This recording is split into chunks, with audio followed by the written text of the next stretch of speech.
السلام علیکم مومنین یا علی السلام عدد، میں ہوں سید علی اور آپ دیکھ رہے ہیں میرا یوٹیوب چینل حسینی کاروان ٹی وی۔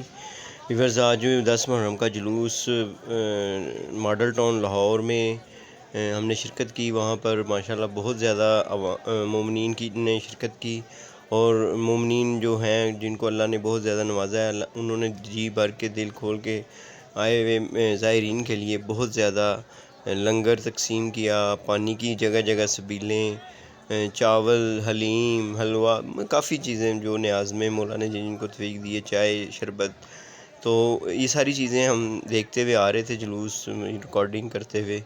تو ہم نے دیکھا کہ پنجاب گورنمنٹ کی طرف سے جناب محترمہ مریم نواز صاحبہ کی طرف سے جو ہے وہ اسٹال لگائے گئے تھے لنگر کے، جس میں وہ وافر مقدار میں ماشاءاللہ پلاؤ تھا، چاول، اور اس کے بعد شربت کی بوتلیں دے رہے تھے۔ یعنی کہ بہت اچھے منظم طریقے سے انہوں نے یہ سارا نظام بنایا ہوا تھا لنگر تقسیم کرنے کا۔